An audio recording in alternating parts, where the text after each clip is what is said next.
출애굽기 23장 16절에서 19절을 읽어주시겠습니다.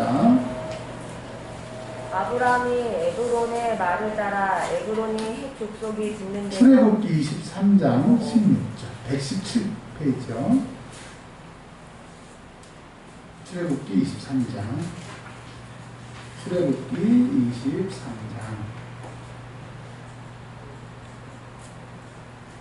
16절에서 19절. 네. 외출절을 지키라. 이는 내가 수고하여 밭에 뿌린 것의 첫 열매를 거두느니라. 수장절을 지키라. 이는 내가 수고하여 이룬 것을 연말에 밭에서부터 거두어 저장함이니라. 내 모든 남자는 매년 3번씩 주 여호와께 보일지니라.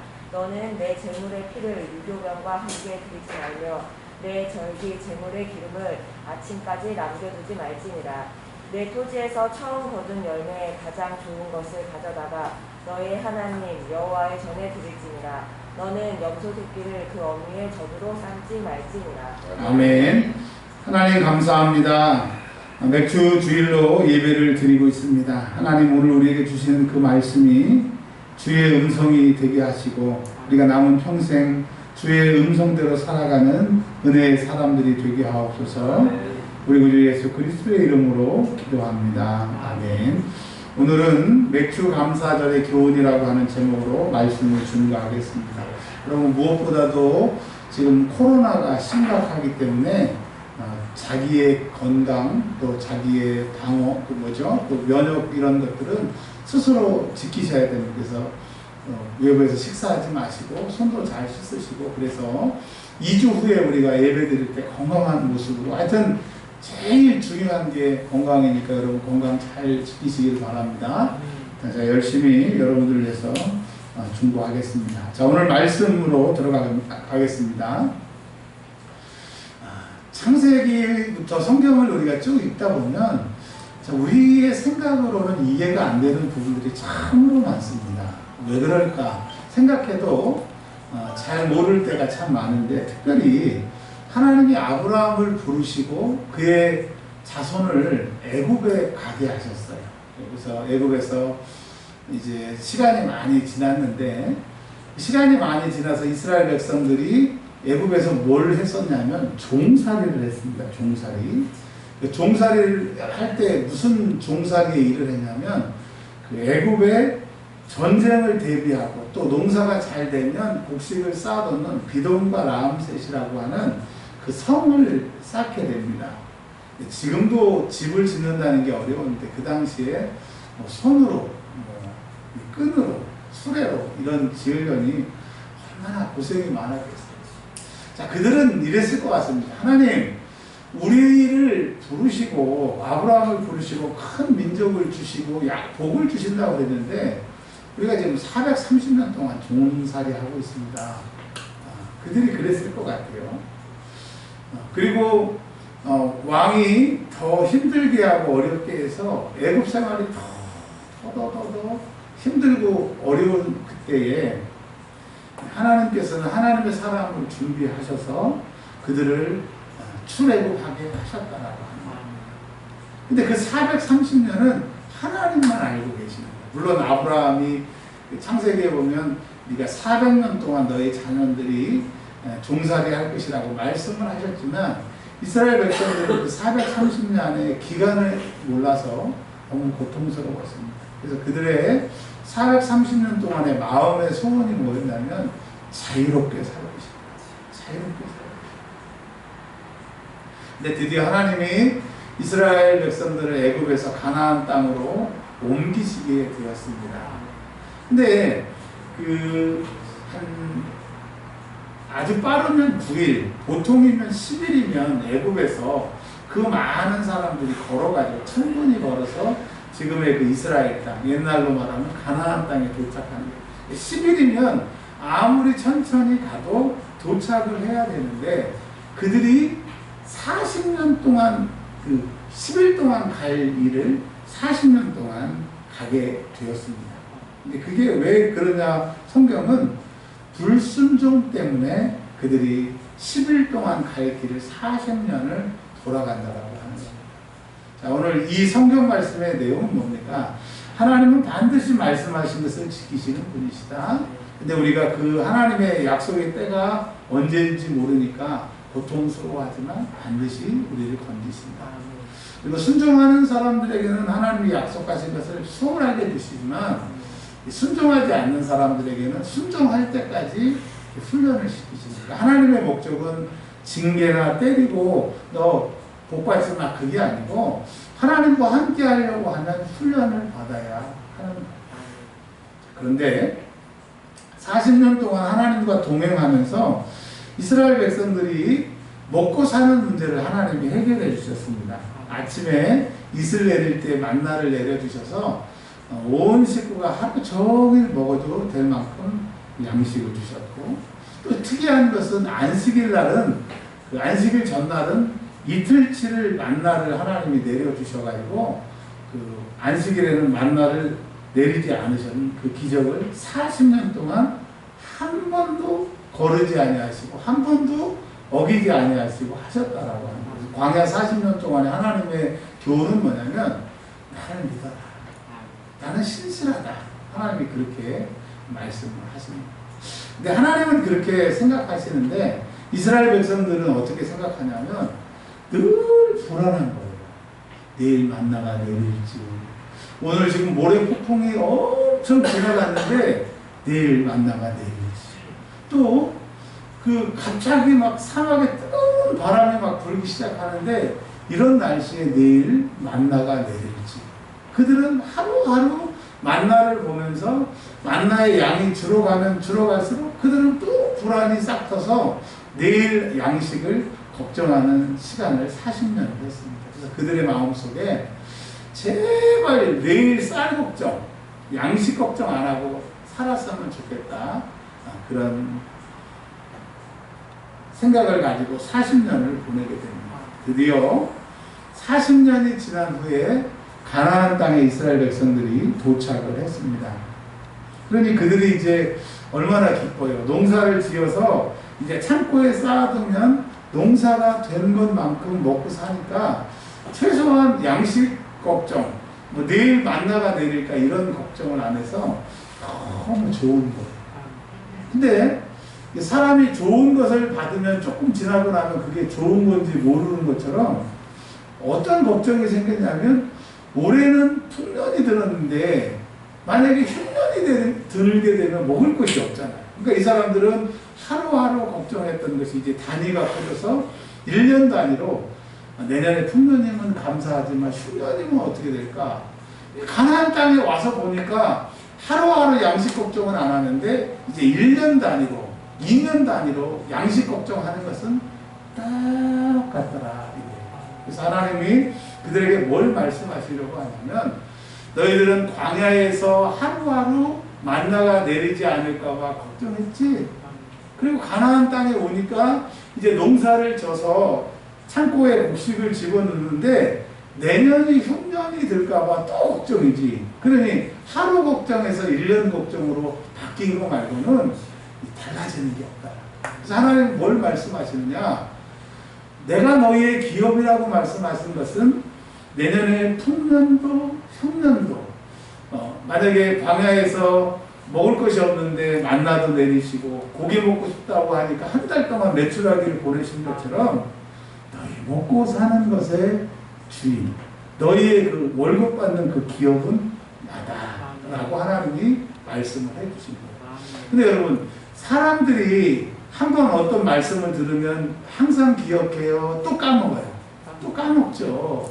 그래서 하나님이 너희들 이렇게 자꾸 까먹지 말도록 절기를 지키라 말씀하셨습니다. 그거를 오늘 17절에 보면 3번 절기를 지키래요. 그러니까 이 절기는 농사와 관계되는 것이고 추수와 관계되는 겁니다. 그 뭐냐? 너희들이 기억이 물론 이제 뭐 3월달, 6월달, 9월달 그런 건 아니에요. 4월달, 5월달, 뭐 9월달 이렇게 추수 때가 이스라엘의 3대 절기가 우리로 말하면 그런데 이제 이 3번의 절기를 지키면서 하나님이 잊을만 하면 생각나게 하시고 잊을만 하고 생각나게 하시는 것이 뭐냐? 먹고 사는 것은 나한테 달렸다. 너희가 이 가나안 땅에서 농사를 짓는다고 땅을 의지하지 말고 나를 믿으라고 하나님이 이 절기를 통해서 말씀하세요. 그리고 여러분, 오늘 우리가 맥주 감사절을 지키고 있는 우리들에게 하나님이 뭘 말씀하시려고 하냐면 우리 사람에게는 불안이 있어요.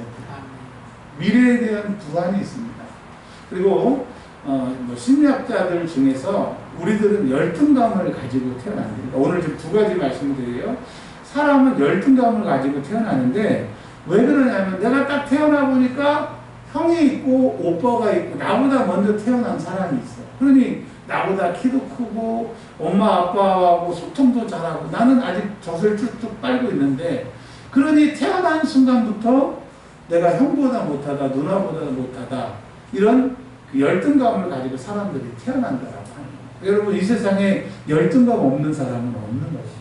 뭐 부잣집에 태어나든 가난한 집에 태어나든 내가 예쁘게 태어나든 안 예쁘게 태어나든 뭐 피부 색깔에 상관없이 사람은 열등감을 가지고 태어난다라고 하는 그래서 세계 3대 심리학자 그러면 프로이드, 융, 아들러라고 하는 사람들이 있는데 이 아들러가 그런 얘기를 했거든요.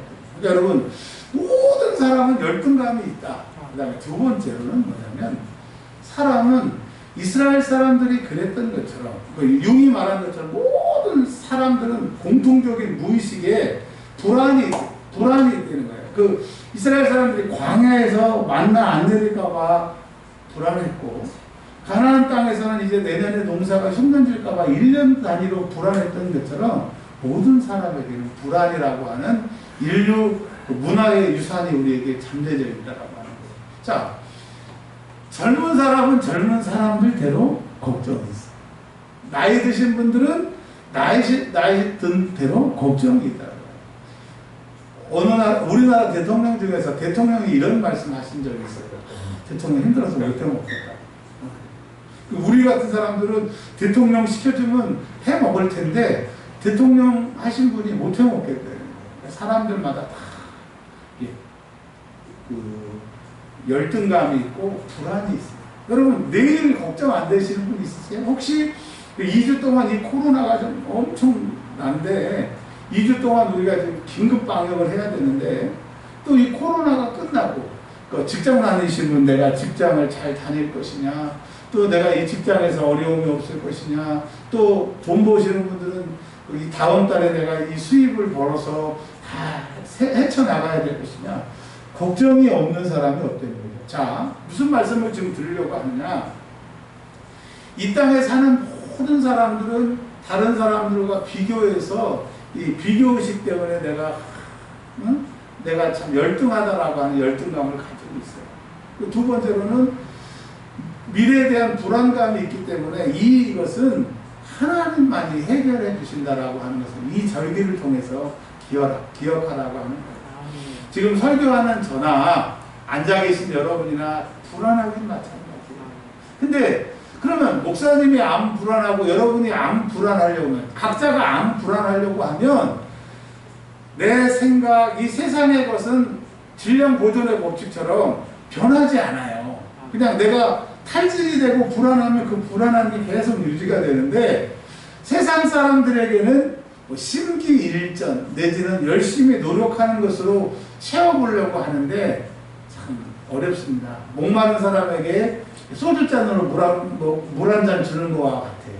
근데 우리 예수 믿는 사람들은 예수님이 오심으로 하늘의 능력으로 덮어서 이 연약한 불안과 두려움을 하늘의 힘으로 덮으신다고 약속을 하셨어요. 그래서 여러분 우리는 어려움을 만날 때 좌절하지만 이제 하늘을 보는 거예요. 하나님의 능력으로 우리를 덮으시기 때문에. 그래서 이 절기는 너희가 이 추수 때 감사하는 마음도 있고 또 이 추수를 끝내놓고 내년에 농사가 어떻게 될까 그런 불안한 마음이 있지. 이 절기를 지키면서 기억해. 하나님이 도와주셔요. 영원한 불안의 해결은 하나님이 함께 하시는 것이다. 이것을 절기를 통해서 말씀하십니다. 16절에요. 오늘 우리가 지키고 있는 맥추절을 지키라. 지키면 좋겠다. 지킬 수도 있고 안 지킬 수도 있겠네가 아니라 하나님께서는 365개의 하지 말라라고 하는 율법을 주셨고 또 248개의 하라고 하는 율법을 주셨어요. 그 하라라고 하는 이 명령 율법이 맥주절을 지키라고 하는 거예요. 여러분, 맥주절은 지켜도 되고 안 지켜도가 아니라 하나님이 지키라고 말씀을 하십니다. 왜 지켜야 되느냐? 이 추석 때, 이 추석으로 너희가 즐거워하고 기뻐하는 것 말고도 또 너희 이년에 불안한 마음이 있는데 이 추수물을 보고 기뻐하지 말고 이 추수물을 주신 정말 능력의 공급자인 하나님 앞에 하나님 이거 주신 거 감사하고요. 주실 줄 믿고요.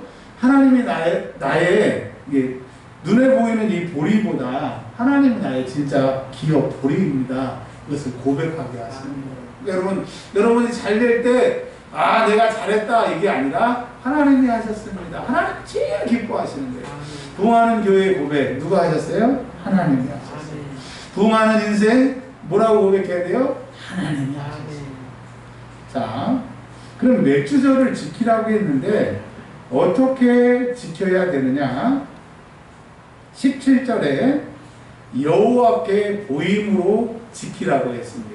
여호와께 보인다라고 하는 다른 말은 예루살렘에 와서 제사를 드리고 첫 예물을 대제사장에게 바치면 대제사장은 그것을 가지고 하나님 앞에 흔들고 태워서 제 예배, 지금으로 예배, 과거의 개념으로는 제사를 드리는 거예요. 그래서 하나님 앞에 맥주절을 지키는데 어떻게 지켜야 되느냐? 17절에 하나님 앞에 나와야 돼요. 즉 예루살렘 성전에 나와서 예물을 드리고 제물을 드리고 제사장은 그것을 제사를 드리고 요즘으로 말하면 예배를 드리는 겁니다.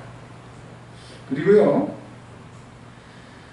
18절에 세부적으로 맥주절을 지킬 것을 얘기하고 있습니다. 제가 서두에 성경은 읽으면 좀 이해가 안 되고 문맥적으로 맞지 않는 것들이 많이 있다라고 했는데 16절부터 19절을요, 우리 국문과가 있는데, 우리 국문과 졸업한 분이 한번 보세요. 집에 가서 한번 보세요. 16절에 19절까지 보면, 이 얘기를 왜 집어넣지? 이 얘기 안 넣어도 되는데, 이 얘기하고 안 맞아.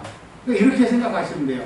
남자 하체하고 여자 상체를 갖다가 이렇게 붙여놓는 것처럼, 이게 남자도 아니고, 여자도 아니고 그렇다고 사람은 맞는데 짐승은 아니고 그런 본문들이 있어요. 그러면 이거 이상하다. 아니요. 거기엔 의도가 분명히 있다라고 하는 거예요. 그러면 하나님이 오늘 18절에 하나님 앞에 맥주절을 지키는데 여호와 앞에 지키는데 세 가지를 말씀하시네요. 어떻게 지키라고 하냐면 첫 번째 내 제물의 피. 자, 그러니까 보리와 밀 이런 걸 하나님 앞에 첫 수확물을 19절에 보면 처음 거둔 열매 가장 좋은 것을 드리고 그것뿐만 아니라 양이나 소나 염소나 그 제물을 피를 땅에다 흘린 다음에 그 제물도 같이 예물을 드렸다라고 하는 겁니다. 그러니까 여러분 이 제물은 뭐냐? 내가 죄를 지었는데 내 죄 대신에 양과 염소가 죽는 것처럼 피 흘리는 것처럼 너희가 이 맥주 감사를 지킬 때 예물을 하나님 앞에 드리는 것이 첫 번째고 두 번째 너를 다시 한번 드려라 이거예요. 뭘 어떻게 드리느냐? 죄에서 나를 건져주셔서 예수 믿게 하신 거 감사하고 내가 열심히 노력을 하기는 했지만 하나님이 도와주셔서 여기까지 왔습니다. 하나님 앞으로도 나의 무능력에 포인트 맞추지 마시고 주님의 유능으로 나와 함께 하옵소서. 나의 여기서 재물이라고 하는 것보다 더 중요한 것은 내 마음을 말하는 거예요. 그러니까 타락하고 감사하지 못한 네 마음을 드리는 것. 이 재물보다 더 중요한 게 우리의 마음이죠. 하나는 제사보다 마음을 원하신다고 그런 것처럼 오늘 이 맥주 감사절을 통해서 여러분 다시 한번 하나님 앞에 고백을 하셔야 돼요. 그러니까 오늘 예물도 가져오셨죠? 근데 이 예물과 플러스 나를 다시 한번 주님 앞에 드리는 거. 뭐라고 드려야 되느냐? 주님, 이제까지 살아온 것 주님이 하셨어요. 아멘. 맞죠? 저만 그러나요? 다시 한번. 이제까지 살아온 것 주의 은혜였습니다. 아멘. 그럼 또 오늘 뭐라고 고백하냐? 주여, 주의 은혜로 살아왔는데 오늘 내 마음에 불안이 있습니다. 이 불안은 성경에서 말하길 주님을 믿으면 믿을수록 이 불안이 없는데 내 마음에 불안이 있으면 주님보다 불안을 신뢰하는 것 같습니다. 주의 약속을 내가 믿지 않는 것 같습니다. 나의 믿음 없음을 불태웁니다. 피를 흘리는 것처럼 나의 믿음 없음을 흘려버립니다. 주님 믿음으로 나를 채워주세요 라고 고백을 하는 것입니다. 자, 두 번째, 유교병, 즉 떡을 만들 때 이스트라고 하죠. 효모를 집어넣어서 부풀리게 하는 거예요. 옛날에 우리 어르신들 기억하시잖아요. 술빵이라고 그래가지고 밑에 그 밀가루하고 누룩하고 이렇게 반죽해가지고 이불 덮어놓으면 그 다음날 막 이렇게 부풀어서 술떡도 만들고 술빵도 만드는 것처럼. 근데 이 맥주 감사절 때는 절대 누룩 넣지 말라는 거죠.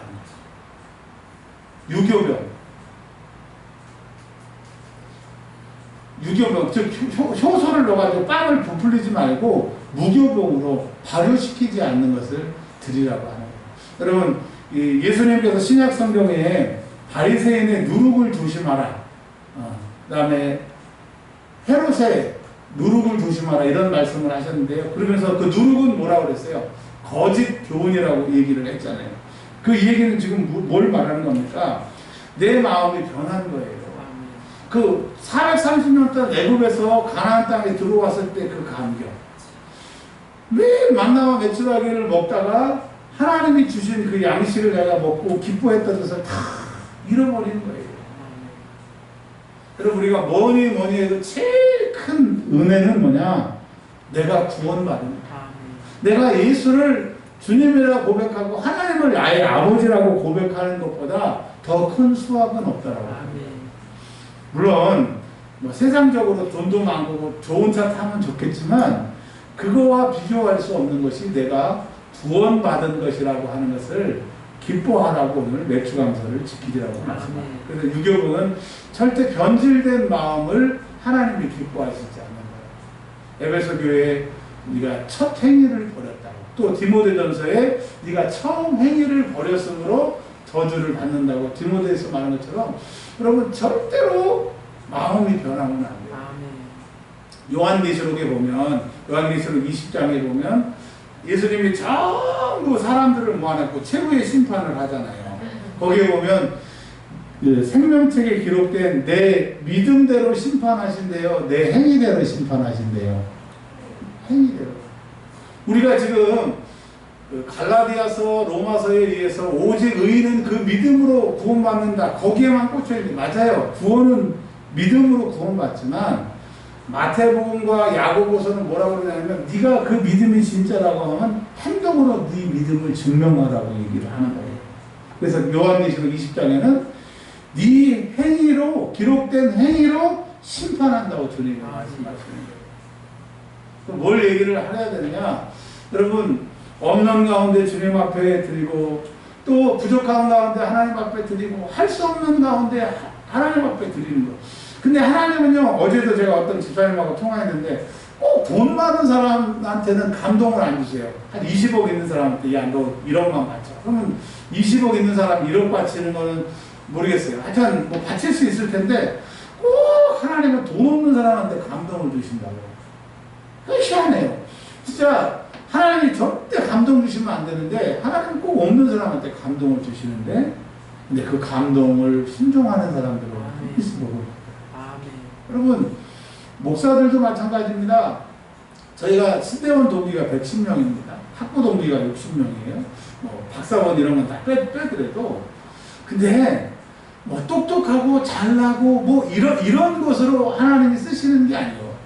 뭐 교회를 크게 했다, 그게 성공이 아니고, 하나님이 늘 함께 하시는 사람은요, 진짜 성경대로 기도하라고 하면 기도하고, 속상하면 뭐 기도하라고 그러고, 하나님이 드리라고 그러면 없는 가운데 드리고, 정말 하나님 말씀대로, 즉 그 목사이기 전에 하나님 말씀대로 사는 목사님이 끝까지 목회를 하고요, 하나님이 그를 통해서 기적을 베푸신다고 하는 건 저는 아니, 어렸을 때부터 지금까지 저희 동기들 뭐 선배들을 보면서 믿음 생활은 성경대로 해야 된다. 여러분, 절대로 하나님은 말쟁이한테 안 속으세요. 말쟁이한테 안 속으세요. 그 사람의 행동을 보십니다. 여러분 오늘 우리 맥주 감사절을 통해서 하나님 앞에 이렇게 고백해야 돼. 하나님 내가 혹시 변질되거나 변화되거나 좀 이상했다고 하면 내가 다시 한번 첫사랑을 회복합니다. 마음을 닫아두습니다. 이렇게 고백하는 시간이 되기를 바랍니다. 자, 그리고 세 번째로는요, 내 절기 제물의 기름을 아침까지 남겨두지 말지니라. 자, 이게 무슨 말이냐면요, 하나님 앞에 죄를 속죄할 때는 번제라고 그래서 화제라고 해서 다 태워드리는데, 이렇게 맥주절이나 수장절이나 초막절 같은 이럴 절기 때 하나님 앞에 드리는 거는 일부만, 그 양의 그 간에 덮여있는 기름이나 이런 것만 태우고, 그 다음 넉넉자리는 제사장에게 주고, 나머지 부분은 화목제로 그 이웃하고 나눠 먹어야 되는 거예요. 여러분, 우리나라에서는 양을 안 잡지만 제가 몽골에 가서 그 양을 직접 잡는 것도 양 한 마리에 5만원 주고 저희가 청년들이 그때 30명이 갔었는데, 양 한 마리, 작은 건 아니죠. 큰 양 사서 옛날 얘기니까 5만원의 양을 잡아서 먹었어요. 근데 30명이 양고기를 아주 좋아하는 건 아니기 때문에 하여튼 30명이 그걸 다 먹었습니다. 그리고 잡아주시는 그 아저씨도 30명이 양 한 마리를 먹었는데, 그것은 뭐냐면 하나님 앞에 감사로 드리는 이 제물이기도 하고 화목 제물로 이 예물을 나눠 먹는데, 생각해 보세요. 자기 부인하고 자기하고 자기 자녀들 뭐 한두 명하고 4명이서 양 한 마리 먹을 수 있을까요? 못 먹을까요? 못 먹어요. 그래서 이 옛날에 맥주절, 수장절, 초막절을 지킬 때 마을 단위로 막 사람들이 엄청 이렇게 몰려서 봤어요. 제가 그 당시에 기록을 보니까 앞에는 어른들, 중간에는 애들들, 뒤에는 이제 여인들, 노인들이 이 그룹을 져가지고 한 마을 사람들이 떼거지로 예루살렘에 맥주절을 지키러 온 거예요. 그래서 예수님께서 중간에 없어졌다가 뭐 3일 만에 자꾸 하는 것이 그런 것 때문에 그렇더라고요. 자, 가서 이제 내가 양을 잡았어요. 자, 이제 뭐 저를 예를 들게요. 사모님하고 기쁨이하고 저하고 이렇게 딱 이렇게 앉아서 이 양 고기가 남았어요. 자, 우리 식사하러 오세요. 그런데 나머지 분들이 목사님만 드세요. 목사님하고 식사하는 거 불편해요. 그리고 안 먹고 간다고 생각해보세요. 그러면 그 양고기가 남아요, 안 남아요? 남죠. 근데 하나님 뭐라 그랬어요? 아침까지 남겨두지 말라고 했어요. 만약에 남겨두면 그 재물 내가 안 받은 거를 친다라고 그랬어요. 이 말은 뭐냐? 평소에 하나님 말 잘 섬기기도 하고 이웃과 잘 지내라. 이 맥주절을 통해서 하나님과의 관계 회복, 하나님과의 감사, 그 이웃 동안에 잘 지켰기 때문에 이웃과 이렇게 나눠 먹으면서 친목을 가지라고 하는 거예요. 그런 사람들이 있어요. 하나님하고는 엄청 가까워. 막 너무 신령해. 아니, 저희 그 노예에도 그런 목사님들 계세요. 막, 뭐 하나님이 다 말씀하신대요. 저 그거 부정 안 해요. 하나님 정말 말씀하시죠. 데우스 텍스트. 하나님 말씀하신 하나님이니까. 주의종들에게 말씀하시죠. 저에게도 감동을 주시니까. 근데 하나님하고는 너무 신령해. 막 은사도 너무 많아. 근데 노예에 와서 이 목사님들과 장로님과 대하는 거 보면 그분은 빵점이야, 빵점. 그러면 우리는 그 목사님이 신앙이 대단히 좋다 이렇게 얘기하는데요. 성경은 구약과 신약을 통해서 너 하나님 사랑하는 믿음이 진짜라고 하면 네 이웃을 통해서 증명해. 이게 성경인 겁니다. 여러분 뭘 얘기하는 거예요? 이 맥주감사절에 하나님 앞에 많이 드리고 하나님께 감사하는 것만큼 내가 혹 이웃과 성도들과 주변 사람들에게 관계가 잘 매끄럽지 않았다고 하면 이 맥주감사절을 통해서 회복하라요. 사람은 사실 자존심 때문에 이 사이가 멀어지는 거예요. 이 부부싸움도 마찬가지고 어떤 사람이 미안해요, 내가 심했네요, 그거 딱 한마디 하면 되는데, 아까 말씀드렸던 타고날부터 이 열등감, 비교의식 때문에 사람들은 절대 이 말 못하거든요. 근데 여러분 한번 우리 옆에 사람하고 하기 쑥스러우면 자기 혼자라도 한번 해보세요. 미안합니다. 죄송합니다. 이것을 신랑한테도 아내한테도 자녀들한테도 미안합니다, 죄송합니다, 이 마음을 가지라고 하시는 거예요. 여러분 정말 죄송해요. 정말 이 맥주 감사절을 통해서 제가 목회를 잘해야 되고 능력이 있어야 되는데 여러분 신앙생활하는데 참 불편을 드려서 정말 죄송합니다. 근데 여러분들도 한마디, 전 진심으로 얘기했어요. 여러분도 한마디 해주세요. 그래 제가 위로를 받을 것 같아요. 열심히 몰상해서 세상. 네, 감사해요. 오늘 이해식 원사 하늘에서 막 그냥 복이 떨어지길 축복합니다. 그래요. 그러니까 저도 잘못했고 여러분도 혹시 뭐 다 잘했지만 혹시 부지불식간에 실수한 거 있다고 하면 우리 이제 서로 잘합시다. 이런 고백을 하나님이 받기를 원하신다라고 하는 겁니다. 이제 한 가지만 하면 마칠 텐데 그래서 여러분 두 가지네요. 한 가지 얘기하고 한 가지는 빨리 끝낼게요. 하나는 뭐냐면 그 19절에 제가 아까 그 뭐 아라 집사님 얘기하면서 뭐 국문과 얘기하면서 사실 이 19절은 그 있으면 안 돼. 있더라도 절반만 있어야 되는데 이 19절에 여기에 딱 들어가 있는 거예요. 16, 17, 18, 19 짧은 성경 말씀 중에 이 19절이 반토막만 있던지 아니면 통째로 빠져야 되는데 이게 있어가지고 이해가 안 되는 겁니다. 이 부분 얘기하고 하나만 더 얘기합니다. 자, 우리 19절 다 같이 한번 읽어볼게요. 내 토지에서 처음 거둔 열매에 가장 좋은 것을 가져다가 너희 하나님 여호와의 전에 드릴지니라. 이거는 알잖아요. 여기까지는 상관이 없어요. 들어가도 되고 안 들어가도 되는데 근데 그 다음에 말이 앞뒤가 안 맞아요. 자, 너는 염소 새끼를 그 어미의 젖으로 삼지 말지어다. 자, 율법에 보면요. 지나가다가 새가 있어요. 그래서 그 새를 잡으려고 했는데 새가 알을 품고 있으면 새를 잡으래요? 알을 잡으래요? 목사님 생각이 안 나는 거 목사님 대답하세요. 그 알을 취하되 어미새는 놔두라고 그랬어요. 어미새도 잡고 알도 취하지 말라고 그랬거든요. 그리고 오늘 말씀처럼 짐승을 잡았어요. 짐승을 잡았는데 그 새끼를 잡았단 말이죠. 그래서 새끼 요리를 하는데 엄마 젖을 짜가지고 새끼 요리하지 못하도록 율법에 레위기에 보면 나와 있잖아요. 아니 그 얘기하고 하나님 앞에 가장 좋은 것을 드리라고 이 앞뒤가 안 맞아요. 안 맞아요.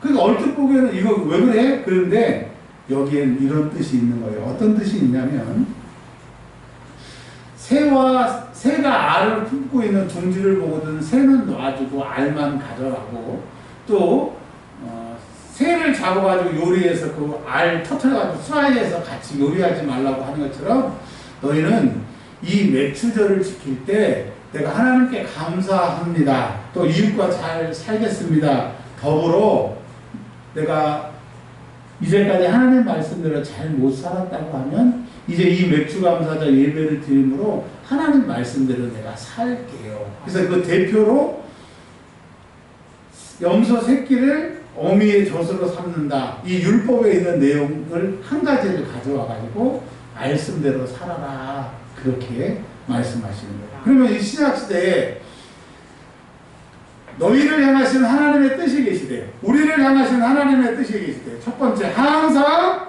기뻐하라. 쉬지 말고 기도하라. 세 번째, 범사에 감사하라.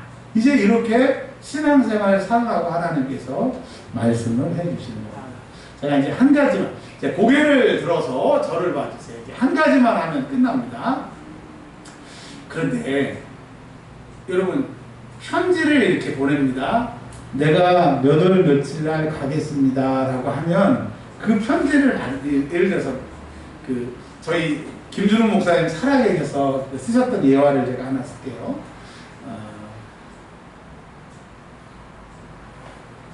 우리 그 왕사모님 동생분 남자분이 그 사우디에 가셔서 그 일을 하셨습니다. 그러니까 그 동생분의 색시가 있을 거 아닙니까? 시누이라 올케라고 그러나 어떻게 되죠?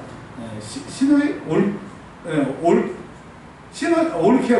올케 우리 왕사모님 올케고 왕사모님 시누이 되시겠죠? 근데 이제 그 사우디에서 편지가 온대요. 편지가 이렇게 딱 오면 이제 며칠 날 귀국을 한다고 이렇게 편지가 온대요. 그러면 그 편지를 읽고 여러 번 읽고 다른 사람한테도 얘기해주면서 또 다른 사람 앞에서 그것을 읽으면서 우시는 모습을 제가 얘기를 들었어요. 자, 신랑이 지금 왔어요, 올 거예요? 지금 왔어요, 안 왔어요? 안 왔죠. 근데 이 편지에는 안 왔지만 올 것이 약속이 돼 있다라고 하는 겁니다. 그러니까 이거를 미리 받은 것은 신랑이 곧 오겠다고 하는 그 뭐죠? 그 수표와 같은 거예요. 그래서 시간이 딱 이르게 되면 신랑이 온다라고 하는 거예요. 자, 그것은 뭐냐면 구약의 이 맥추감사절은 즉 신랑이 온다고 하는 편지와 같은 게 맥추감사절이라고 하면 진짜로 신랑이 오는 것이 뭐냐? 성경의 77절 또 오늘 말하는 맥추감사절 오순절은 같은 이름입니다. 자, 제가 교회에서는 목사고 집에서는 기쁨이 아빠고 또 다른 데 가서는 뭐 강사고 박사고 뭐 이렇게 저와 똑같은 사람인데 저를 부르는 호칭이 다른 것처럼 이 맥추감사절은 다른 말로 77절 또는 오순절이라고 얘기를 하는 거예요. 자, 신약의 오순절날 누가 오세요? 성령이 누구에게 오세요? 각 사람 머리 위에 임하신다라고. 그래서 이 맥추감사를 지키는 것은 사람의 먹고 사는 것 하나님이 가나안 땅에 오게 하셔서 먹고 사는 것을 해결하신다. 이제 오순절날 성령이 오시면 너희 영적인 먹고 사는, 그러니까 먹고 사는 것이라는 표현을 써서 죄송한데 너희 영적인 모든 필요를 성령께서 채워주실 거니까 그 오순절에 임하시는 그 성령을 기대하고 고대하라고 하는 이중적인 메시지가 맥추감사절에 있다라고 하는 겁니다. 자, 오늘 들은 말씀을 정리할게요. 어떤 분은 내가 열심히 살고 잘 살았는데 너무 억울하다. 내가 살아온 것만큼 그 보답을 받지 못했다라고 해서 인생에 아쉬움이 있는 분들이 계실 수 있고요. 네, 저 같은 경우에는 제가 노력하고 애쓴 것보다는 정말 하나님의 은혜로 여기까지 오게 하신 게 정말 하나님이 아니었으면 살 수도 없고 여기까지 올 수도 없는 사람이어서 전 정말 하나님의 은혜가 너무 감사해요. 자, 여러분, 내가 열심히 노력했지만 좀 아쉬움이 있는 분들 혹은 저처럼 한 것보다는 하나님의 은혜를 너무 많이 받은 분들, 오늘 맥추감사절을 통해서 하나님이 이렇게 말씀하세요. 첫 번째로는 너희가 광야에서 먹고 살 수 없을 때 만나를 내려줬다. 가나안 땅에 와서 내가 너희에게 곡식을 줬어. 근데 너희들은 광야에서는 하루씩 먹자. 그 다음에 가나안 땅에 도착해서는 1년씩 먹자.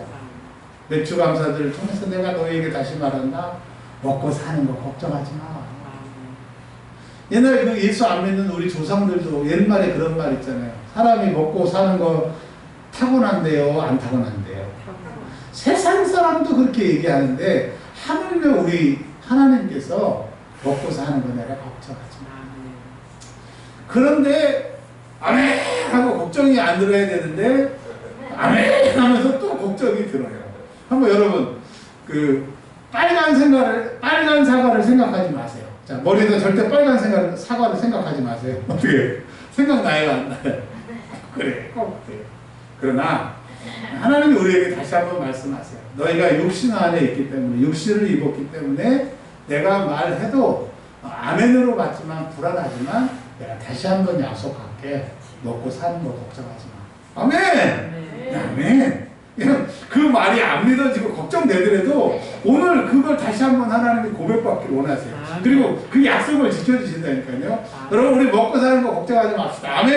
네. 그 다음에 두 번째로는 뭐냐?